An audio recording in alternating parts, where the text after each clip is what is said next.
وَوَصَّيْنَا الْإِنسَانَ بِوَالِدَيْهِ، تاکید کی انسان کو اس کے والدین کے بارے میں احسانہ، کہ اس کے ساتھ احسان کی روش، نیک سلوک، خدمت۔ اور اس میں بھی خاص طور پر والدہ کا معاملہ جو ہے یہ سورہ بنی اسرائیل میں بھی ہے اور یہاں بھی ہے۔ وہاں بھی آیا تھا وَوَصَّيْنَا الْإِنسَانَ بِوَالِدَيْهِ حَمَلَتْهُ أُمُّهُ وَهْنًا عَلَىٰ وَهْنٍ وَفِصَالُهُ فِي عَامَيْنِ۔ تو والدین میں جو ہے والدہ کا حق فائق ہے والد کے حق پر، ویسے دونوں کے ساتھ حسن سلوک ہو، دونوں کا ادب ہو۔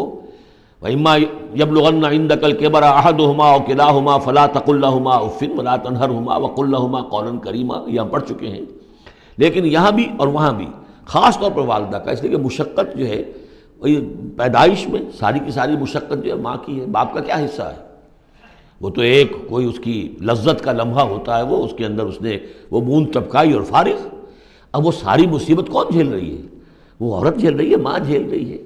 سارا پریگننسی کا دور جو ہے اس میں ابتدائی دور جو ہے اس میں اسے جی متلا رہا ہے، الٹیاں آ رہی ہیں، چیزوں سے نفرت ہو رہی ہے، پھر جب بوجھل ہو گئی ہے، جسم بوجھل ہو گیا ہے، بوجھ اٹھائے ہوئے ہے، پھر وضع حمل کی مشقتیں ہیں، وہ درد ذہ ہے، پھر اس کو دودھ پلانا ہے 2 سال تک، اس کے جو اس کو گند ہے اس کو صاف کرنا ہے، پوتڑے دھونے ہیں، یہ سارے کام کون کر رہا ہے؟ ماں کر رہی ہے۔ باپ کا تو اس میں حصہ ڈائریکٹ نہیں، انڈائریکٹ ہے کہ بہرحال وہ کمائی کرتا ہے، پرووائڈ کرتا ہے، یہ بات دوسری ہے۔ لیکن جو مشقت ماں کی ہے، اسی لیے حدیث میں آتا ہے کہ ایک صحابی نے حضور سے سوال کیا کہ میرے حسن سلوک کا سب سے اولین مستحق کون ہے؟ آپ نے فرمایا تمہاری والدہ۔ انہوں نے پوچھا پھر ان کے بعد کون؟ فرمایا پھر تمہاری والدہ۔ تیسری مرتبہ پھر کون؟ حضور پھر والدہ تمہاری۔ چوتھی مرتبہ جب اس نے پوچھا ان کے بعد کون، تو آپ نے فرمایا تمہارے والد۔ یعنی والدہ کا حق جو ہے وہ والد کے حق پر، یہ ہے اخلاقی حق۔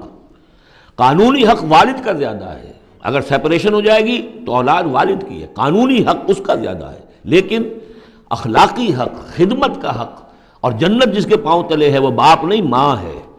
جنت جو ہے وہ تو اس کے قدم تلے تحت اقدام الامہات، اس حوالے سے اخلاقی مقام جو ہے وہ عورت کا زیادہ ہے، ماں کا زیادہ ہے۔ فرمایا حملتہ امہ کرہا ووضعتہ کرہا، اس کی ماں نے اسے اٹھائے رکھا اپنے پیٹ میں تکلیف جھیل کر، اور پھر اس کو وضع حمل ہوا، اس کو جنا تکلیف کے ساتھ، وحملہ وفصالہ 30 شہرا، اور اس کا یہ حمل اور پھر دودھ پلانا یہ لگ بھگ جو ہے 30 مہینے ہوتے ہیں۔ حتیٰ اذا بلغ اشدہ، یہاں تک کہ جب وہ اپنی پوری قوت کو پہنچتا ہے، بلوغت کو پہنچتا ہے۔ اور یہاں سے بلوغت سے مراد جو ہے وہ نفسیاتی بلوغت ہے، ذہنی اور نفسیاتی بلوغت۔ ایک جسمانی بلوغت ہوتی ہے، وہ تو 16 17 18 اس سال کے اندر آدمی جو ہے وہ پورا بالغ ہوتا ہے، لیکن جسمانی بلوغت نہیں۔ یہاں جو ہے 40 برس کا ذکر آ رہا ہے، حتیٰ اذا بلغ اشدہ وبلغ 40 سنۃ، جب وہ 40 برس کا ہو جاتا ہے۔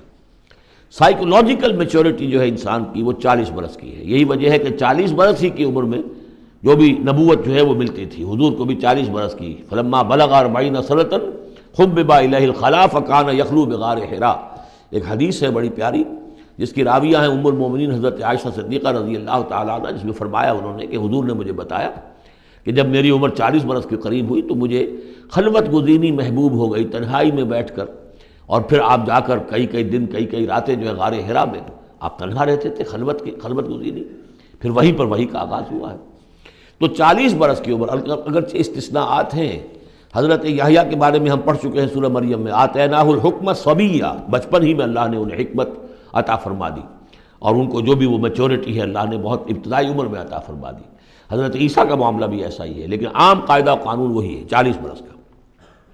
حتیٰ اذا بلغ اشدہ وبلغ 40 سنۃ قال رب اوزعنی ان اشکر نعمتک التی انعمت علی وعلی والدی، تو وہ کہتا ہے کہ میرے پروردگار مجھے اس کی میری قسمت یہ بنا دے، یہ میرا نصیب فرما دے، مجھے اس کی توفیق دے کہ میں شکر ادا کر سکوں تیرے انعامات کا جو مجھ پر ہوئے اور میرے والدین پر ہوئے، وان اعمل صالحا ترضاہ، اور یہ کہ میں ایسے عمل کروں اچھے جو تجھے پسند آئیں، جنہیں تو پسند کرے، واصلح لی فی ذریتی، اور پھر یہ کہ میرے لیے میری اولاد کے لیے بھی، اولاد میں بھی میرے لیے بہتری پیدا کر دے۔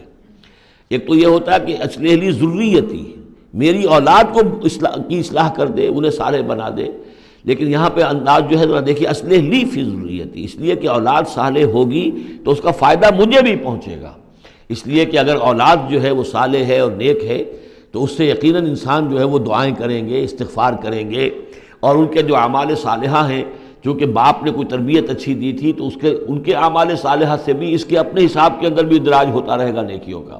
تو اصلح لی فی ذریتی، میری ذریت میں، میری نسل میں میرے لیے اصلاح فرما دے، یعنی ان کی اصلاح فرما جس سے کہ خود مجھے بھی فائدہ پہنچے۔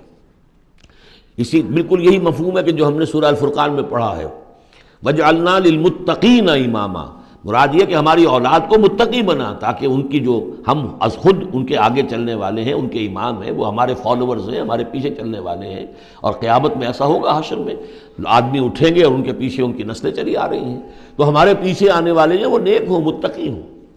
وَأَصْلِحْ لِي فِي ذُرِّيَّتِي إِنِّي تُبْتُ إِلَيْكَ، میں تیری جناب میں توبہ کرتا ہوں، رجوع کرتا ہوں، وَإِنِّي مِنَ الْمُسْلِمِينَ، اور یقیناً میں تیرے فرما برداروں میں سے ہوں۔ اولئک الذین نتقبل عنہم احسن ما عملوا، یہ وہ لوگ ہیں جن سے ہم ان کے بہترین اعمال قبول فرمائیں گے، ونتجاوز عن سیئاتہم، اور اگر کوئی خطائیں ہوں گی، کوئی چیز ان کے اندر کمزوری کا پہلو بھی ہوگا، ہم اس سے درگزر فرمائیں گے۔ فی اصحاب الجنہ، اور پھر یہ اصحاب الجنہ میں ہوں گے، جنت والوں میں شامل ہو جائیں گے۔